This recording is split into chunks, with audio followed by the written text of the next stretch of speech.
German engineering is dead. That's at least what 9 out of 10 German engineers tell me if I ask them their opinion on the German economy and the future. They tell me we've squandered all the technical superiority that we have gained over the years, and all of that stuff has moved over to China and we are left to pick up the pieces. So that's why right now in this video I'm gonna share with you our outlook on 2 German car manufacturers. For one of them it does really not look good at all. The second of them, there is hope.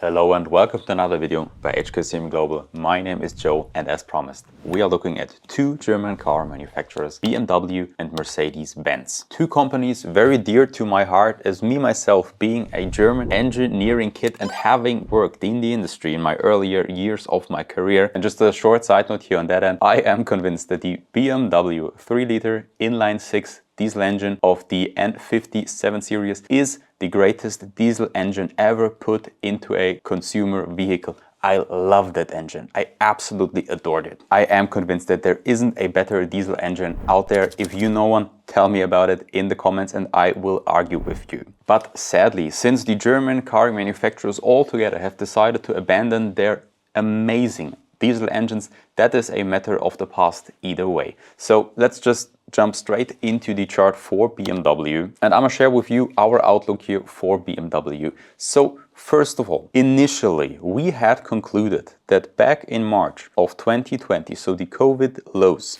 we had concluded that we could have seen a wave 2 bottom already here in the markets, because what followed looked pretty promising, looked like a somewhat impulsive upward structure. But what followed then after, starting in mid-2021, moving through 2022 and now 2024, confirmed that it was not impulsive at all, because what followed is just choppy sideways actions, no clear impulsive structure, so no consecutive 5-wave structure into direction of trend. And that's why we have to conclude that overall what we saw here in the lows of March of 2020 was in fact not the wave 2 low, which we would have loved to be, but was in fact a wave W low. And what we saw in the price action ever since has led into this overreaching wave X wave to follow here this wave W.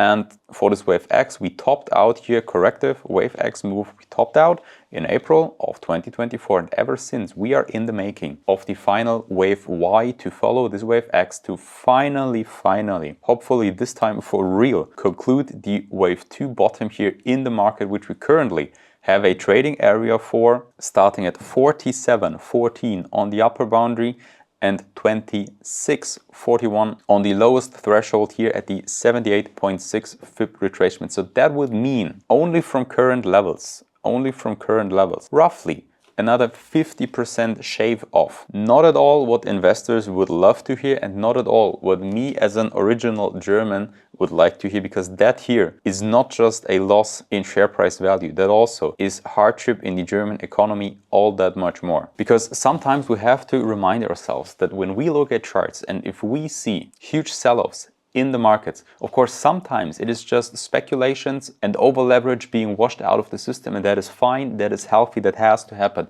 But some other instances it is jobs being lost, it is hopes destroyed, and it's livelihood of people highly in danger. So that's something that I always like to keep in the back of my head, that it's not just all fun and games, but it's sometimes really serious business what we're dealing with here. But then back to the chart here. So in the short term, we see another just slightly higher high for BMW. So from current levels, roughly another 15% upwards until we move into our target zone here for the intermediate wave B here, which is the direct undercount. So following this wave B would then be this final leg C down to conclude this before mentioned wave Y to conclude the overreaching wave 2. So this is the exact same trading area that I showed you before on the daily chart. So but then in this beforehand leg C downwards, we of course firstly have to see the final conclusion of the wave B top here.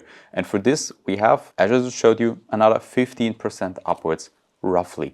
The exact coordinates for this target zone I fear I cannot share with you, because we are in direct proximity to this target zone. And so target zones like this, which are first of all active and secondly absolutely imminent to being met. I cannot share these coordinates with you. Those are reserved for the subscribers. Link down there in the description if you are interested to maybe becoming one. And do remember, if you were interested in that, Black Friday is coming up next week, so I would highly advise you to stop by next week. Black Friday will be, of course, big rebates coming up. But back to the chart here, what I can share with you is the exact coordinates for this long-term bottom that we see here for BMW in the market. And that is 47.14 on the upper threshold and 26.41 on the lower. So super short term looks not too bad for BMW. Midterm looks very bad. However, long term then, if we manage to finally conclude this wave 2 low here in the market, that would mean that we have finally resolved all this choppy sideways action, all of this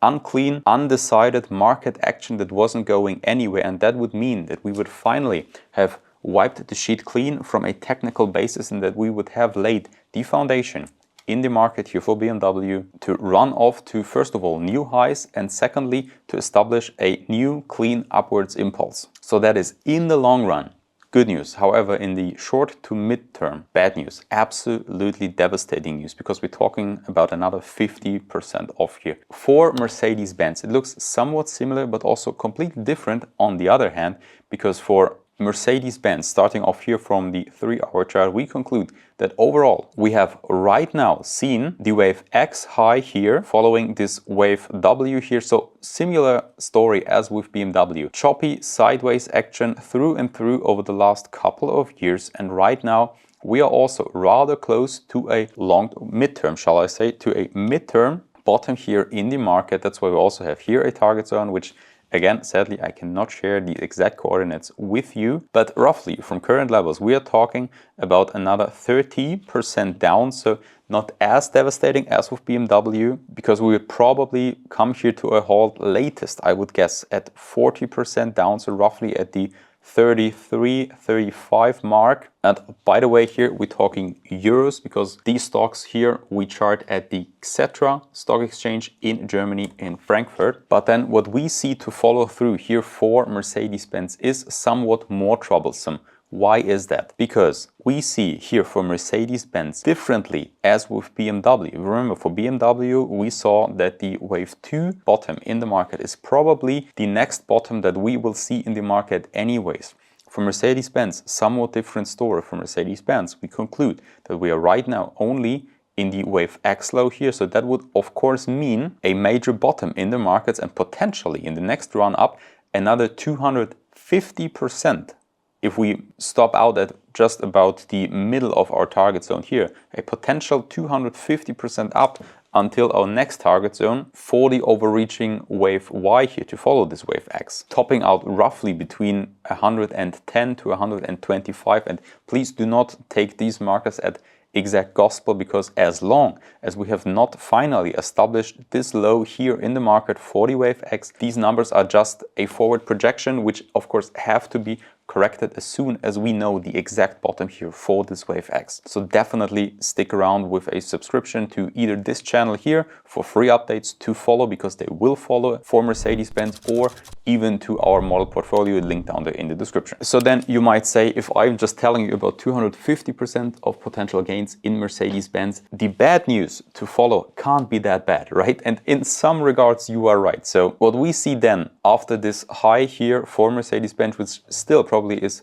many months down the road, after this we see a final wave C down. So this wave Y here concludes the overreaching wave B, and to follow this wave B we see a final leg down in a wave C, corrective wave again, to then finally also conclude this long-term bottom in the market, somewhat similar to the structure that we just before talked about in BMW. And if we are then to finally print this long-term low for Mercedes-Benz, that would then in return also mean that from a technical basis, the sheet is wiped clean for Mercedes-Benz. And from there onward, I honestly do not want to make any projections at this point, because it's just so far ahead in the future that there's no gain speculating about that yet already. What you do need to remember though is that we have quite a bit of downward action that we need to prepare for in Mercedes-Benz. But if we are, as soon as we are to move into this target zone here, and even without the exact coordinates, I mean, you can see that we're talking roughly between $40 to $25 euros, sorry, roughly 40 euros to 25 euros here. And from there onwards, we expect a strong relief rally here for Mercedes-Benz, taking us definitely above the highs here at 77 euros 90, with the exact targets again having to be specified as soon as we saw this low here in the market. So then hope to see you again as soon as we approach those lows here to give you another free update here on this channel. In the meantime, do not forget to subscribe, turn on the bell notifications, and I'ma see you in the next one. Take care.